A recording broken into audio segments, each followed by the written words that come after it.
Hello and welcome to my garden, my sanctuary, my safe haven in the midst of the madness of the world. I just thought I would give you guys a little garden tour because I know some of you have been curious ever since I showed my transition video as to how I actually grew this container garden.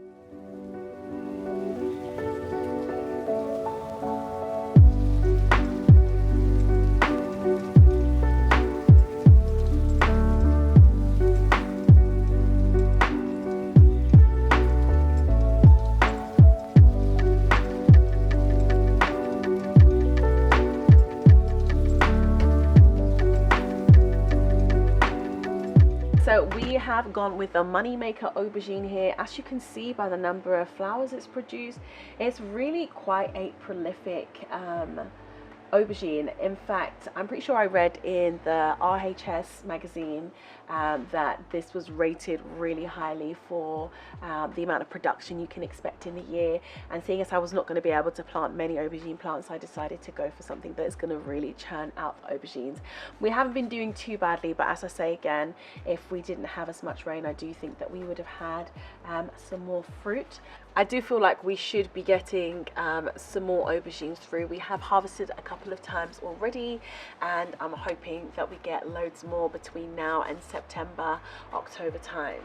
So here's my lemon tree. I actually got this as an immature tree last year, and I think that it's doing really well. We've got some lemons just starting off right here in the back, and there's one or two just here as well.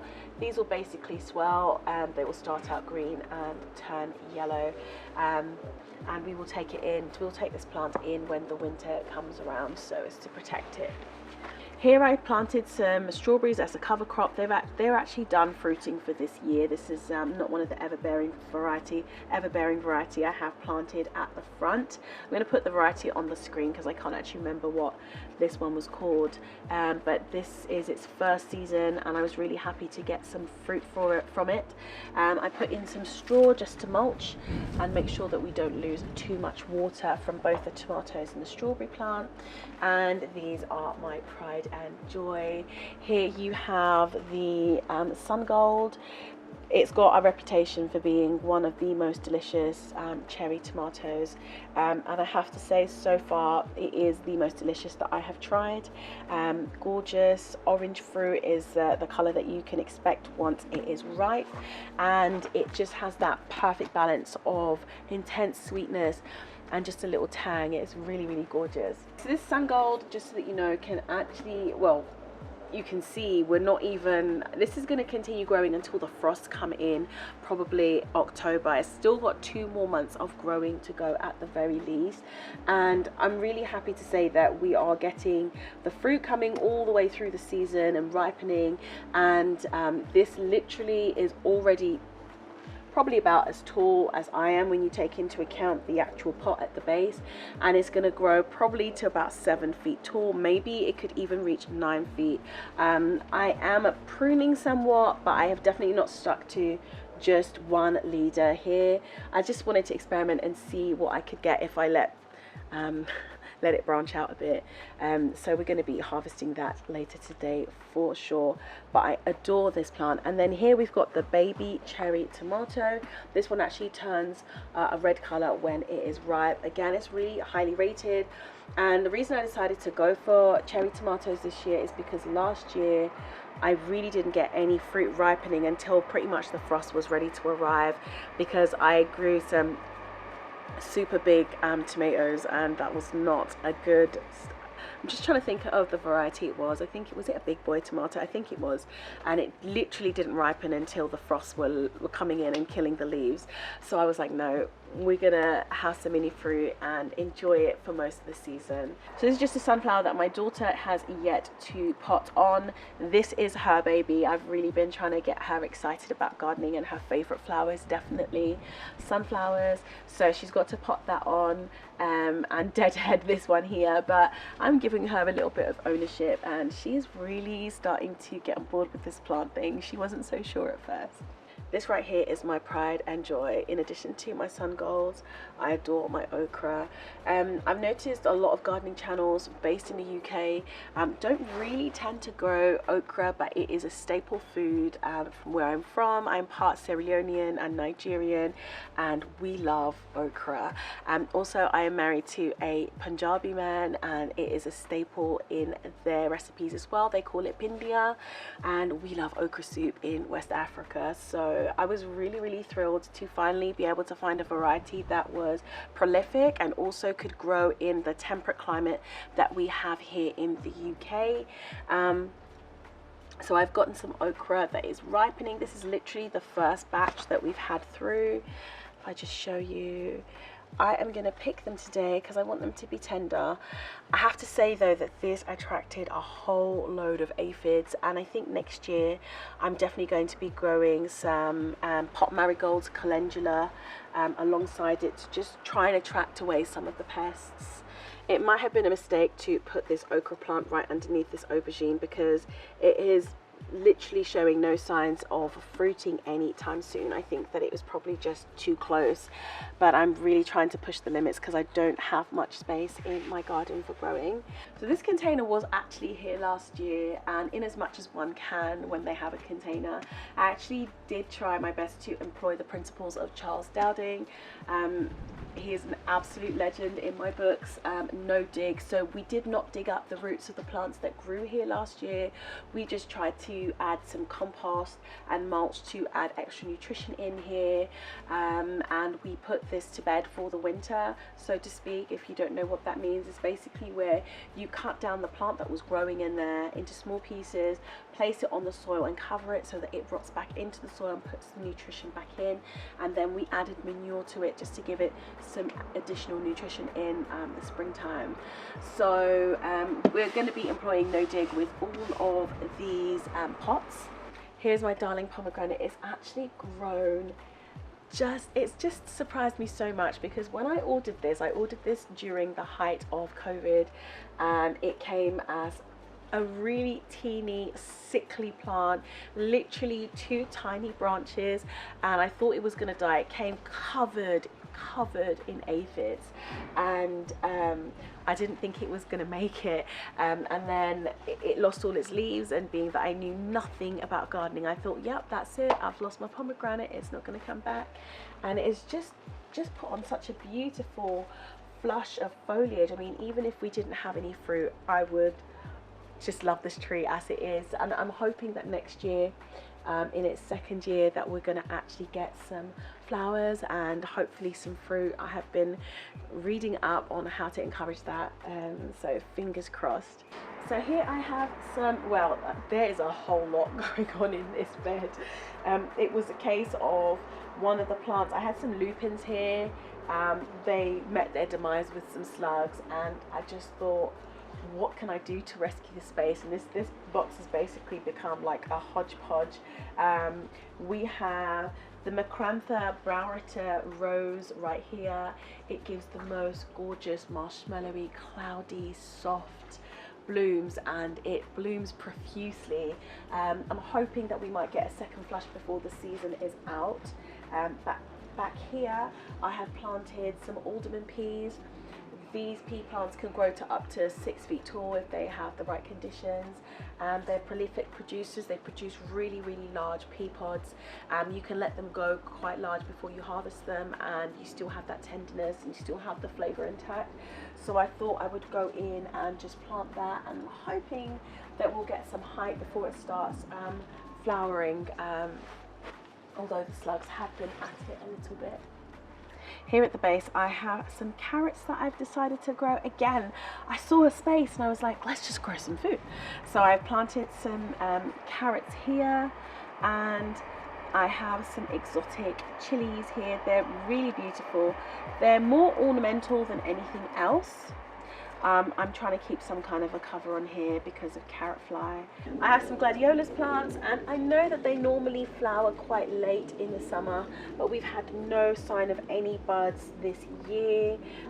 It could be for 2 reasons. It could be that essentially we've just not had enough sun, or it could be overcrowding. Sometimes these, I can see that the bulbs have divided time and again, and sometimes you've planted one but actually it's turned into 3 or 4 bulbs in one position. You can see several different sprouts are trying to come up from there, and it could just be time for us to divide them. Again, these containers against this wall were here last year, so that's the second year that I've had those here. So I'm super proud of this. I was making a salad one day and I just took one of the seeds, planted it, and it's actually done insanely well, and I'm growing my very first bell pepper. You don't understand. This just gives me such feels like I am that person who used to kill every houseplant, literally without exception, and here I am post the pandemic with a garden, and I'm an obsessed gardener now. Like, I don't even know who I am anymore. But yeah, here is this, my first bell pepper. It will always have a special place in my heart. Man down. You win some, you lose some, I suppose. Right, okay, so over here we have our snack bites. I have planted 2 in this container. And it's an extremely prolific plant, and what's really lovely about this is because it's a smaller pepper, you're going to have it ripening a lot sooner than the bell peppers, but it does have that sweet taste to it. It's actually a sweet pepper, and sometimes I've had it called a lunchbox pepper, so you know, it's one that kids can snack on, and it's prolific. You can see it's covered in buds, but also that it's covered in peppers here. 1, 2, 3, 4, 5, 6, 7 on this plant, and then over here these ones are actually starting to ripen. I would say I've probably got 7 or 8 on this as well, and I'm going to be harvesting those for sure later on today.